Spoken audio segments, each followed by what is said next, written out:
తాకట్లో ఉన్న మీ బంగారాన్ని విడిపించి ఆ రోజు ఆన్లైన్ రేటుకి కొంటాం. Sharma gold company. నమస్కారం, వెల్కమ్ టు సుమన్ టీవీ. నేను గీతాంజలి. ప్రస్తుతం మనతో పాటు శ్రీ జగదాంబ త్రిశక్తి పీఠాధిపతులు, ప్రముఖ ఆధ్యాత్మికవేత్త బనారస్ బాబు గురూజీ ఉన్నారు. వారితో మాట్లాడదాం. గురుగారు నమస్కారం అండి. శ్రీమాత్రే నమః. ఇక శిశువు ప్రసవం అయిపోయిన తర్వాత ప్రతి తల్లి తీసుకోవాల్సిన జాగ్రత్తలు తెలియచేయండి గురువుగారు.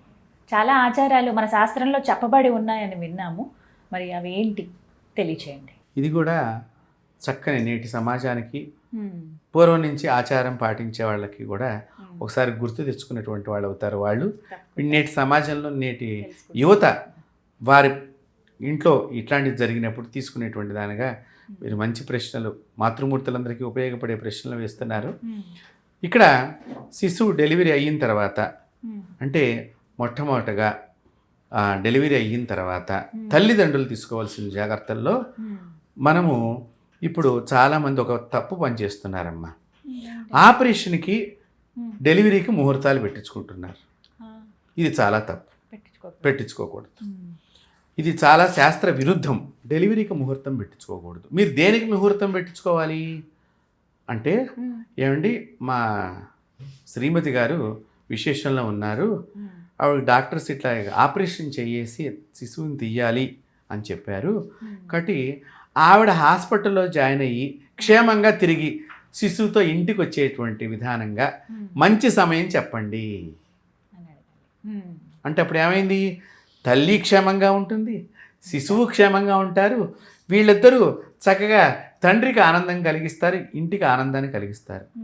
దానికి ముహూర్తం తప్ప పిల్లాడు పుట్టడానికి వీడు పుట్టంగానే కోటీశ్వరుడు అయిపోవాలి, పుట్టంగానే మహారాజు అయిపోవాలి, పుట్టంగానే సాఫ్ట్వేర్ అయిపోవాలి, ఇట్లా పెట్టించుకుంటున్నారు చాలామంది. వాడికి ఆ గ్రహం దూరంగా ఉండాలి, ఈ గ్రహం దూరంగా. వీళ్ళే కొంత ఈ సెర్చింగ్ ఎక్కువైపోయింది కదా.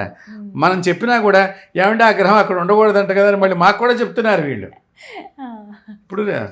కాబట్టి దీనికి ఎప్పుడా కూడా డెలివరీకి ముహూర్తం అంటే ఈమె హాస్పిటల్లో జాయినింగ్ అవ్వడానికి మంచి సమయం. దానిలో కూడా ఏం చెప్పారు? వర్జము, దుర్ముహూర్తము, ఇవి రెండు ప్రధానమైన దోషాలు ఉండకుండా చూసుకోండి. ఒకవేళ మీరు ఎమర్జెన్సీగా జాయిన్ చేయాల్సి వచ్చింది, మీరు బాగా గుర్తుపెట్టుకోండి. ఇంటి దగ్గర నుంచి వెళ్ళేటప్పుడమ్మా ఒక్క నిమిషం దేవాలయం దగ్గరికి వెళ్ళి ఆగి ఒక్క సెకండ్ అలా కూర్చుని హాస్పిటల్కి వెళ్ళమంది శాస్త్రం. ఎందుకు?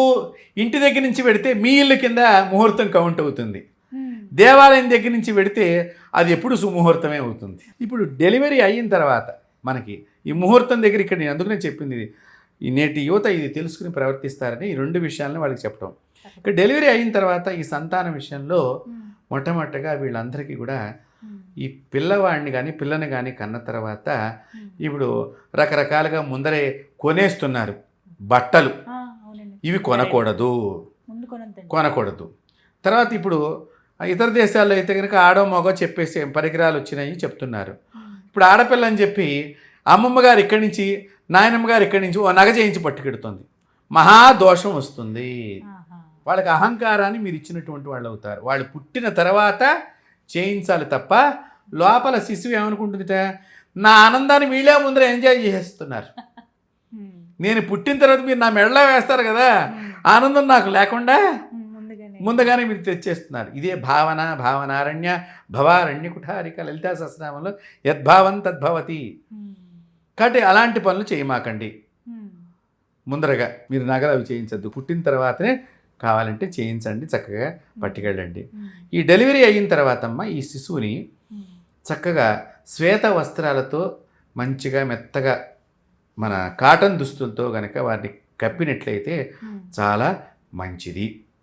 రెండవ విషయము, ఆమె గృహం లోపలికి ఎవరైతే వెడతారో, పూర్వకాలం ఎట్లా ఉండేదంటే అందరినీ ప్రవేశింపజేయించేవాళ్ళు కాదు. ఇప్పుడు అందరూ వెడుతున్నారు, అక్కడనే పళ్ళు తీసుకెడుతున్నారు, పంచుతున్నారు. వెళ్ళిన వాళ్ళు చెప్పులతో అలాగే ఆ పిల్లాడిని ఎత్తుకుంటున్నారు. అందువలన తొందరగా వైరస్ వ్యాధులు లాంటివి చిన్నపిల్లలకి సోకే అవకాశం ఎక్కువగా ఉంటుంది. దయచేసి ఈ విషయాల్లో మీరు గమనించుకోండి. ముఖ్యంగా కాళ్ళు కడుక్కోకుండా శిశువుని ఎత్తుకోకూడదు. ఇప్పుడు మీరు ఆలోచన చేయండి ఎట్లా జరుగుతున్నాయి. చెప్పులతో శిశువుని ఎత్తుకోకూడదు. భగవంతుడు ఉంటాడమ్మా వాళ్ళ దగ్గర, పసిపిల్లల దగ్గర భగవంతుడు ఉంటాడు. ఇక్కడ మీరు ఎత్తుకున్నది భగవంతుడిని. కాబట్టి మీరు ఎంత జాగ్రత్తగా ఉండాలో అది గుర్తుపెట్టుకోవాలి. రెండవ విషయము, జలుబు, జ్వరము, లైట్గా ఫీవర్ ఉంది, ఒళ్ళు నొప్పులు ఉన్న వాళ్ళు కూడా ఆ పిల్లల దగ్గరికి వెళ్లకుండా ఉండటం చాలా ఉత్తమం. ఆరోగ్యరీత్యా ఈ విషయాన్ని మనం పాటించాల్సింది. పిల్లాడు కానీ పిల్ల కానీ పుట్టిన తర్వాత తల్లికి అన్నం పెడతారు. ఈ అన్నం పెట్టే సందర్భంలో నాకు నీరసంగా ఉంది, నిన్నటి నుంచి అన్నం లేదని చెప్పి ఎమ్మటే ఈ అమ్మాయి అన్నం తినకూడదమ్మా. అన్నం తెచ్చిస్తే ఈ అన్నంలో కంచంలోంచి ఒక ముద్ద తీసుకొని మొట్టమొదట ఈ పిల్లాడికి దిష్టి తీసేసేయాలి. శిశువుకి పిల్ల కానీ పిల్లాడి కానీ ఉంటే ఈ దిష్టి తీసి మంచం కింద ఆ ముద్ద పడేయాలి. అప్పుడు ఈ ముద్దని తినేటువంటి దేవతలు వేరే వాళ్ళు ఉంటారు. అప్పుడు పిల్లాడు చక్కగా బలంగా ఏపుగా పెరుగుతాడు. పూర్వకాలం ఇవన్నీ చేసేవారు మన పెద్దలు. దానికి కూడా ఒక కథ ఉన్నది, బాలింత కథ అని చెప్పేసి. కాబట్టి ప్రతిరోజు కూడా ఈ అన్నం ముద్దని పురుడు శుద్ధి అయ్యేదాకా కూడా, కొంతకాలం పురుడు శుద్ధి అయిన తర్వాత కూడా 21 రోజులకి పురుడు శుద్ధి అవుతుంది. 11వ రోజు కూడా కొంతమంది పురుడు శుద్ధి చేస్తారు, కానీ పూర్తిది 21వ రోజు అవుతుంది శుద్ధి కింద. ఇక్కడ 11వ రోజు పురుడు శుద్ధి అయినా కూడా మళ్ళీ తర్వాత కూడా ఈ యొక్క ఒక 2 మాసాలు ఈ అన్నం ముద్ద తీసి పడేస్తూ ఉండటం మూలకంగా పిల్లవాడికి శరీరం వృద్ధి చెందుతుంది. అంటే దుష్ట దేవతలు కూడా శిశువుల దగ్గరికి వస్తారు. కాబట్టి ఇది తీసేసేయాలి ముఖ్యంగా. కాబట్టి ఈ పుట్టిన తర్వాత ఈ పిల్లవాడికి మనం చక్కగా 21వ రోజున మనం మొలతాడు కట్టడం అనేది ఉంటుంది. మామూలుగా దారపు పసుపు రాసి అప్పుడు కట్టాలి. అప్పటిదాకా అది నడుస్తుంది. 11వ రోజుని కడతారు. ఇది అక్కడి నుంచి నడుస్తుంది. 21వ రోజు తర్వాత మళ్ళీ మార్చే నల్ల మొలతాడు కట్టడం ఒకటి ఉంటుంది.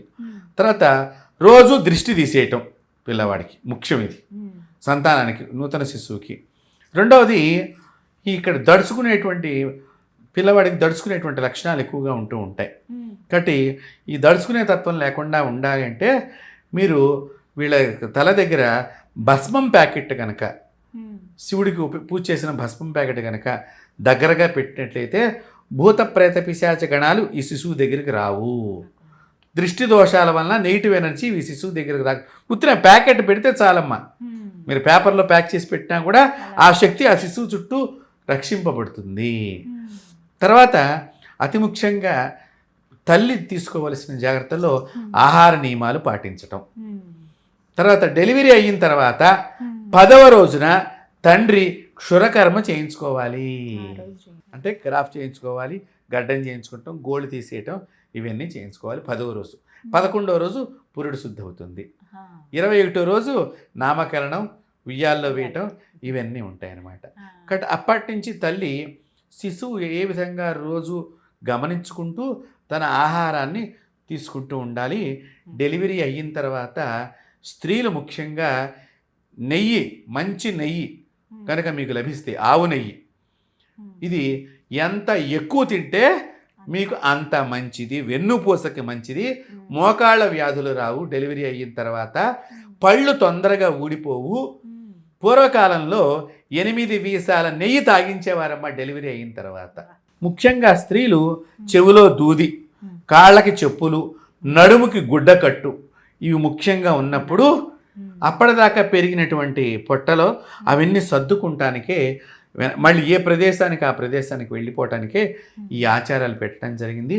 చెవుల్లో గాలి వెళ్ళి శరీరం ఉబ్బే లక్షణం స్త్రీలకు వస్తుంది. తద్వారా థైరాయిడ్ అనేది కూడా రావటానికి అవకాశం ఉంది. కాబట్టి చెవుల నుంచి రక్షణ గురించి ఇన్ని చెప్పడం అనేది జరిగింది శాస్త్రంలో. ఇన్ని ఉన్నాయండి శాస్త్రంలోనే, ఇవన్నీ చెప్పబడి ఉన్నాయి. మన ఋషులు ఇవన్నీ వారి దివ్య దృష్టితో చూసి చెప్పారమ్మా. అంటే అమ్మమ్మలు వాళ్ళందరికీ అసలు ఎలా తెలుసు? వాళ్ళు డాక్టర్ దగ్గరికి వెళ్ళింది లేరు కదా, మంత్రస్థాని చెప్పేది కాబట్టి చక్కగా.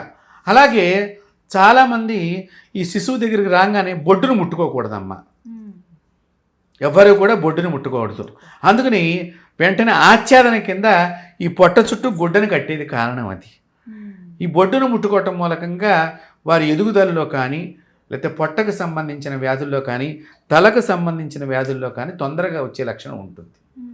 అందుకని ఎవరు ముట్టుకోకూడదు. స్నానం చేయించేటప్పుడు ఆ పొట్ట దగ్గర, బొడ్డు దగ్గర కొబ్బరి నూనె కానీ, నువ్వుల నూనె కానీ మన పూర్వీకులు వేసి బాగా ఒళ్ళంతా నలుగు పెట్టినట్టుగా చేయటం మూలకంగా అతని శరీరం మీద ఉండేటువంటి రోమాలు తొలగిపోయి శరీరం ఏపుగా పెరుగుతుంది.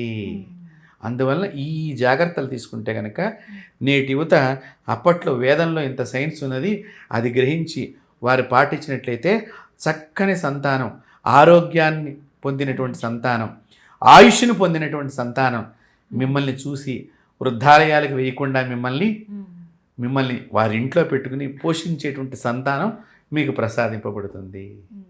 చాలా చక్కగా చెప్పారండి. గర్భిణీ స్త్రీలు మొట్టమొదటి నుంచి డెలివరీ అయిన తర్వాత వరకు కూడా ఎలా ఉండాలని తెలియజేశారు. ధన్యవాదాలు గురుగారు. అమ్మవారి ఆశీస్సులు.